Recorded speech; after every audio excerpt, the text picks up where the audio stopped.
नमस्कार दोस्तों, आज बात करते हैं विटामिन ए के सेकंड पार्ट की। सो डेफिशिएंसी मैनिफेस्टेशंस।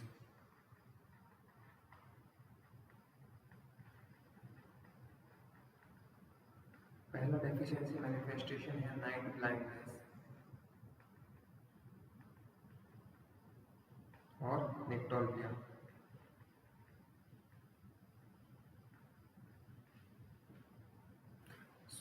इसमें क्या होता है, जो डिम लाइट के अंदर विजन डिक्रीज हो जाता है। Decrease visual acuity in dim light.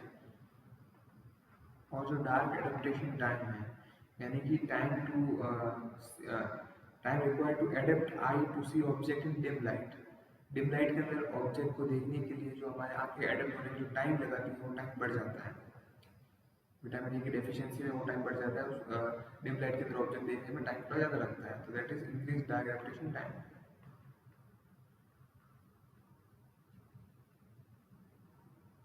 So this happens in night blindness, nightophobia, which occurs due to deficiency of vitamin A.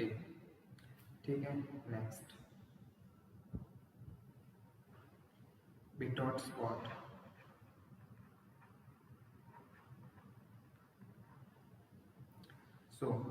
ये ग्रेश वाइट ट्रायंगुलर ब्लैक होता है, जो कि आईज में कंजक्टिवा से एडहेरेंट होता है। और ऐसा क्यों बनता है? ऐसा इसलिए बनता है क्योंकि कंजक्टिवा जो है कुछ एरियाज पर थिक हो जाती है। थिक हो जाती है तो वहां पर बिटॉट स्पॉट बना देती है। दैट इज आई, कॉर्निया, और यहाँ पर ग्रेइश ट्रायंगुलर स्पॉट बन जाता है, that is Bitot spot. Okay, that is a grayish white triangular plaque firmly adherent to conjunctiva due to increased thickness of conjunctiva in certain areas. Now next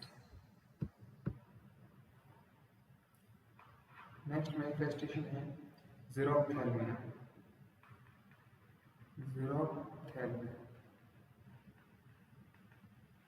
इसमें क्या होता है, कंजक्टिवा जो है dry हो जाती है, थिक हो जाती है और रिकल्ड हो जाती है। कैटनाइज होकर अपनी नॉर्मल ट्रांसपेरेंसी को लूज कर देती है। ठीक है, xerophthalmia में क्या होता है, ड्राई हो जाती है conjunctiva, dry, thick and wrinkled, dry, thick and wrinkled हो जाती है, एंड कैटनाइज्ड होकर अपनी normal transparency loses its normal transparency.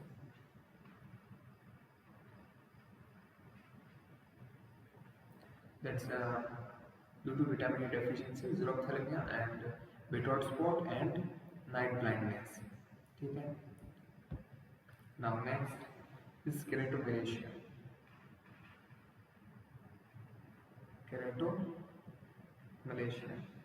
जब xerophthalmia यानी कि ड्राई कंजक्टिवा जो है, ड्राई कंजक्टिवा जो कर्ड कैरेक्टराइज हो जाती है, फिर ट्रांसपेरेंसी लॉस करती है। ठीक है, तो जो xerophthalmia जो कंडीशन है, वो कंडीशन अगर लॉन्ग टाइम तक रहेगी तो वो प्रोग्रेस कर जाती है केराटोफिलेशिया के अंदर।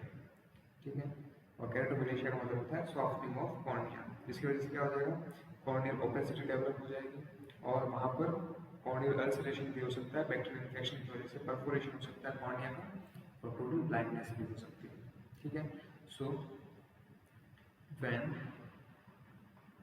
xerophthalmia persist for a long time, it progresses to keratomalacia, which means softening of cornea. Okay, तो xerophthalmia अगर ज़्यादा टाइम तक रहेगा तो वो केराटोमेलेशिया में प्रोग्रेस कर जाएगा, और केराटोमेलेशिया में क्या होता है, सॉफ्टनिंग हो जाती है कॉर्निया की। ठीक है, उसके बाद क्या होगा, फर्दर कॉर्नियल ओपेसिटी में डेवलप, तो कॉर्नियल ओपेसिटी डेवलप हो जाएगी, और कॉर्नियल ओपेसिटी डेवलप हो जाएगी। उसके बाद क्या हो जाएगा कि अगर बैक्टीरियल इन्फेक्शन की वजह से बैक्टीरियल इन्फेक्शन की वजह से परफोरेशन हो सकता है। Infection may lead to corneal perforation and corneal perforation, ulceration. So corneal ulceration, perforation, corneal ulceration, perforation, and finally total blindness.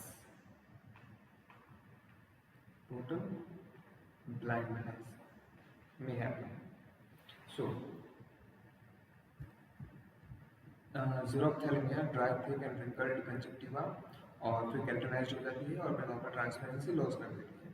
ठीक है, तो अगर ज़ीरोफ्थैलेमिया लॉन्ग टाइम तक रहेगा तो फिर क्या हो जाएगा, कैरेटोमेलिशिया में प्रोग्रेस हो जाएगा, जिसमें कैरेटोमेलिशिया में क्या हो जाता है, कॉर्निया सॉफ्ट हो जाती है, कॉर्नियल ऑपेसिटी डेवलप हो जाती है, और अगर बैक्टीरियल इन्फेक्शन हो जाए वहाँ पर तो उसमें अल्सरेशन के चांसेस, परफोरेशन के चांसेस, और अल्सरेशन परफोरेशन के बाद फर्दर ब्लाइंडनेस के चांसेस बढ़ जाते हैं। ठीक है, due to bacterial infection. Now, preventable blindness. Preventable blindness. So, preventable blindness मतलब क्या कि विटामिन ए की डेफिशिएंसी की वजह से जो ब्लाइंडनेस हो, ठीक है, तो विटामिन ए अगर उसको सप्लीमेंट कर देंगे तो ब्लाइंडनेस, अगर सप्लीमेंट कर देते टाइम पर जब चाहिए होता तो उस टाइम में ब्लाइंडनेस नहीं हो पाती। मतलब कि अबाउट जो 40% ऑफ ब्लाइंडनेस है वो प्रिवेंटेबल है।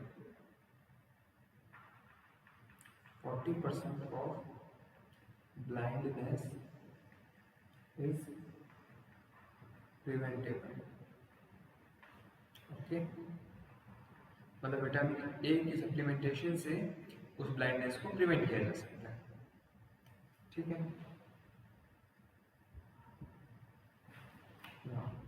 skin and mucous membrane lesions. So next manifestation is skin and mucous membrane lesions.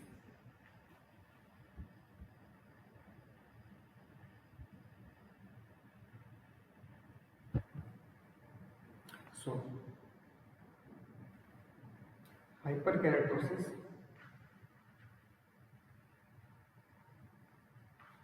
हाइपरकेरेटोसिस, इसकी डेफिशिएंसी मैनिफेस्टेशन से हाइपरकेरेटोसिस मतलब कैरेटनाइजेशन जो एपिथेलियम का है वो बढ़ जाता है। ठीक है, सो अगर यूरिनरी एपिथेलियम है, यूरिनरी ट्रैक्ट का एपिथेलियम है, अगर उसका कैरेटनाइजेशन बढ़ जाएगा तो वहाँ पर यूरिनरी कैलिकुलाई के चांसेस बढ़ जाएंगे। यूरिनरी कैलिकुलाई के चांसेस बढ़ जाएंगे विटामिन ए की डेफिशिएंसी। ठीक है, नेक्स्ट एक्ने।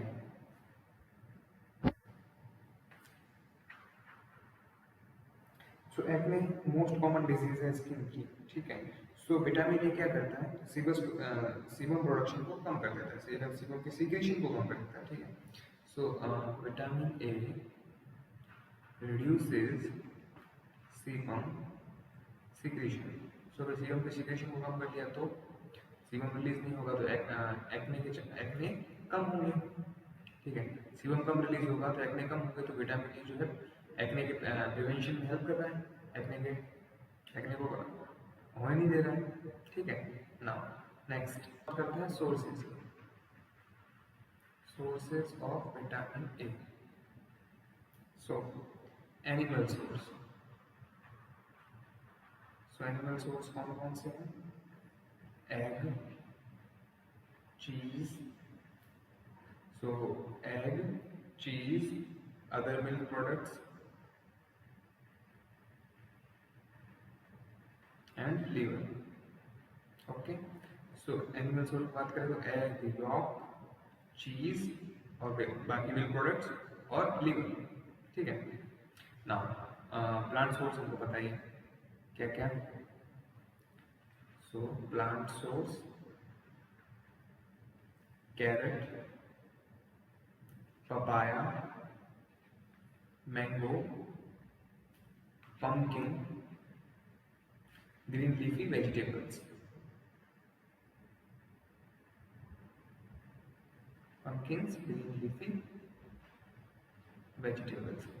सो क्या क्या सोर्सेस थे, कैरेट, प्लांट्स में कैरेट हो गया, पपाया हो गया, मैंगो हो गया, पम्पकिन हो गया और ग्रीन लीफी वेजिटेबल्स।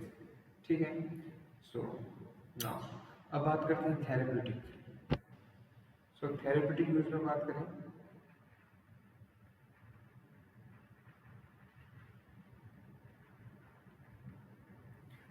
अगर आरडीए से 20 to 50 टाइम्स ज़्यादा देंगे तो it can be use as therapeutic. इसको थेरेप्यूटिक एक्शन के लिए यूज किया जा सकता है। ठीक है। So it is helpful in promyelocytic leukemia. Promyelocytic leukemia. Promyelocytic leukemia में विटामिन ए हेल्पफुल है, और जो है 20 to 50 टाइम्स आरडीए से इसका डोज ज़्यादा होगा तब इसका थेरेप्यूटिक एक्शन आएगा। नाउ नेक्स्ट विटामिन ए की टॉक्सिसिटी की बात करें। Vitamin A toxicity. क्या होगा विटामिन ए की टॉक्सिसिटी से? Nausea, restlessness, weight loss, anorexia, sometimes swelling over long bone. ठीक है। तो लॉन्ग बोन में स्वेलिंग होती है उनको क्या कहते हैं? बोनी एक्सोस्टोसिस। बोनी exostosis, हिपेटोमेगाली, cirrhosis, हिपेटोमेगाली, cirrhosis,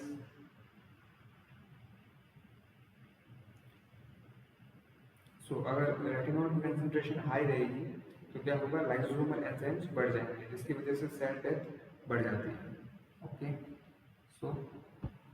retinol level high, retinol के अगर लेवल हाई होंगे, रेटिनॉल लेवल हाई,